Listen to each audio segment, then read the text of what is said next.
즐거운 큐시 투웨이 시간이 돌아왔습니다. 오늘의 첫 번째 소식 이호정 기자가 준비했죠. 네, 제가 준비한 아이템, 이 코로나 여름철 재유행, 네. 또다시 코로나 재확산 조짐입니다. 오늘 0시 기준 코로나19 확진 환자 수가 18,511명입니다. 사흘째 10,000명대 후반을 기록하고 있는데요. 무엇보다 지난주와 비교하면 거의 2배가량 늘어난 수치가 이어지고 있습니다. 네. 매우 확진자가 2배씩 늘어나는 현상을 더블링 현상이라고 하는데 이 네. 더블링 현상을 코앞에 둔 상황입니다. 이 때문에 방역당국은 사실상 재유행 단계 초입에 진입했다라고 진단을 하고 있습니다. 이 때문에 실제로 선별진료소에는 다시 코로나 검사를 받기 위한 시민들의 발걸음이 이어지고 있고요. 또 신촌에서는 여름마다 물총축제가 열렸는데 네. 이번에는 열린다 싶었는데 다시 코로나 재확산 조짐에 취소가 되는 일도 있었습니다.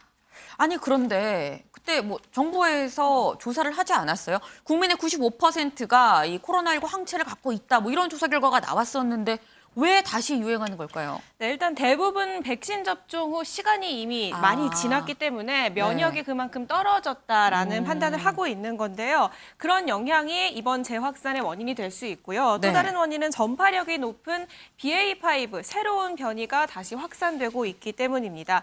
여기에 여름철 이제 휴가를 맞이해서 이동량이 증가하고 또 여름에 에어컨 틀고 창문 꽁꽁 닫아두시는 분들 많잖아요. 그쵸. 이렇게 밀폐된 환경에 노출되다 보면은 코로나 확산 가능성이 높기 때문에 이런 것들이 주된 원인으로 꼽히고 있습니다.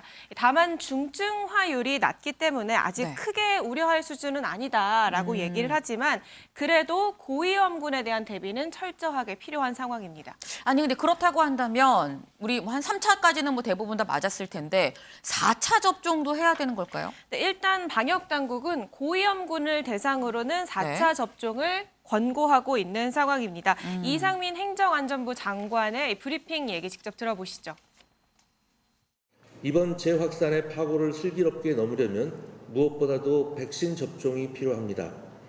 특히 4차 접종 대상자인 60세 이상 어르신, 면역 저하자, 요양병원, 시설 입소자 등 고위험군은 속히 접종을 맞춰주시기 바랍니다. 또한 주기적인 환기, 실내 마스크 착용과 같은 기본 방역 수칙도 계속해서 준수해 주시기를 당부드립니다.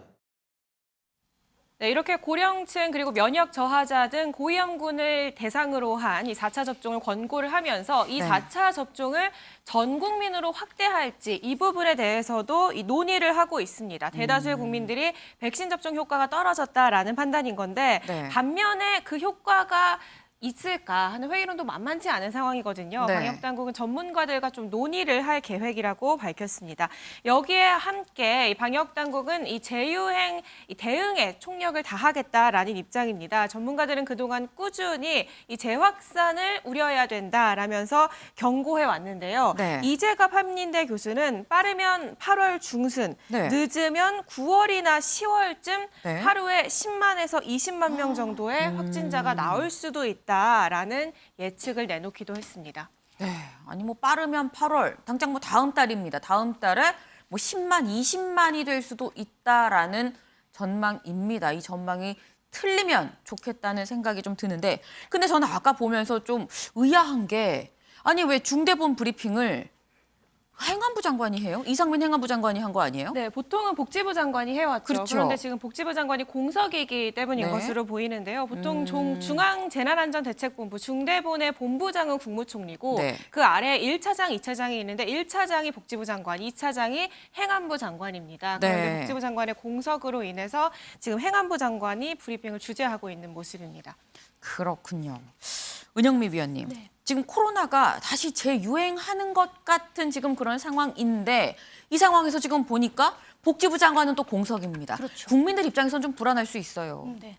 일단은 정호영 장관 네. 후보자 그리고 이어서 김승희 장관 후보자 두 명이 잇따라 낙마했는데 지금 네. 공석인 장관 유일한 장관이 복지부 장관이에요. 네. 코로나 사태가 계속 이제 뭐 끝나가는 마무리되는 단계였다면 뭐 그럭저럭 괜찮을 뻔했는데 지금 다시 확산하는 그런 추세잖아요. 네. 이런 상황에서 그 복지부 장관이 공백 상태라는 것은 일단 정치권의 책임이 있다 이렇게 봐야 될 것 같아요. 네. 일단 대통령실이 부실 검증을 했고 그렇기 때문에 2명이나 낙마하는 결과를 초래했죠. 그다음에 원구성 협상이 지연되면서 김승희 장관 인사청문회가 늦어졌잖아요. 네. 차라리 빨리 검증을 했더라면 다른 후속 인선을 했을 수 있는데 2달이 됐는데도 지금 복지부 장관이 없다는 거는 일단 정치권이 질타를 받아야 한다 이런 생각이 들고요. 네. 그다음에 이제 전쟁터에 이제 총 지휘관이 없는 상황인데 문제는 지금 더블링이 되고 있어서 다음 달이면은 뭐 많게는 최대 하루에 20만 명이 나온다는 그러니까요. 건데 걱정이 돼요. 일단 병상 확충이 일단은 감염병 등급이 그러니까 완화됐기 때문에 대부분 일반 병상으로 돌렸을 텐데 이거 네. 빨리 전환할 수 있는 체제로 바꾸는 게 중요할 것 같고 그다음에 네. 이제 아까 4차 접종을 전 국민에게 확대하느냐 마느냐 이 판단을 지금 해야 될 것 같은데 네. 이제 그것도 이제 판단을 늦지 않게 하는 게 중요할 것 같아요. 예방을 하는 게 중요하니까 네. 그런 것과 아울러서 지금 4차 접종이 효과가 없다. 물론 중증 환자에 대한 조금 이거 예방 효과가 조금 있을지 몰라도 지금 그 오미크론 하위 변이가 이제 앞으로 우세할 텐데 네. 이것이 지금 면역을 회피하는 기능이 있다고 해요. 그래서 백신을 맞아도 효과가 없을 수가 있기 때문에 지금 개량 백신을 해외 제조사들이 만들고 있거든요. 네. 이것들을 빨리 확보하는 방법 이런 것들도 지금 서둘러 준비를 해야 될 텐데 문제는 이제 윤석열 정부가 문재인 정부 방역 정책을 굉장히 비판을 했잖아요. 정치 방역이다 이러면서 우리는 과학 방역을 하겠다라고 이제 호언장담을 했는데 과학 방역이라는 게 뭐예요? 경제와 그다음에 방역을 적절히 잘 조화를 하는 그런 방역이 돼야 된다는 거잖아요. 네. 확진자 수를 관리하면서도 경제를 죽이지 않으려면은 지금 이미 풀어놔서 자영업자 지금 숨통이 튀는데 다시 사회적 거리두기 강화해봐요. 이거는 지금 신사고, 뭐 고금리, 고물가 이런 상황에서 다시 숨통을 조이면 굉장히 어렵기 때문에 정말 과학적 방역이 이제 시험대에 오르게 됐다고 볼 수 있습니다. 네. 김성환 위원님, 지금 약간 은영미 위원께서 살짝 말씀을 해주시기도 했어요. 사실 이게 다시 재유행을 하면 또 거리두기를 다시 또 강화할 수밖에 없는 건데 지금 경제도 안 좋은데 거리두기 강화하면 서민들 진짜 죽는다는 소리 나올 수밖에 없는 상황이거든요. 이제 방역 체계를 이미 바꿨다고 봐야 돼요. 그러니까 이전으로 다시 되돌아가기는 매우 어렵다 이렇게 봐야 될 것 같은데요. 네. 왜냐하면 감염병 등급을 2단계로 내렸어요. 네. 2등급으로 내렸기 때문에 자가격리를 사실은 안 해도 되는 상황까지 갔거든요. 네. 병원에서 치료할 때도 원래는 확진자를 별도 격리 병동에서 치료를 해야 되는데 그것도 일반 병동에서 할 수 있도록 만들었단 말이에요. 네. 이 뜻은 뭐냐면 이전처럼 거리두기를 강화하는 방식으로 의료 체계를 가동하지 않겠다는 뜻이에요. 그러니까 국민들이 자연스럽게 면역을 획득하는 과정에서 네. 중증 환자, 특히 사망률을 줄이는 방법으로 방역 체계를 전환하겠다고 하는 그런 뜻을 담고 있는 거거든요, 이미. 네.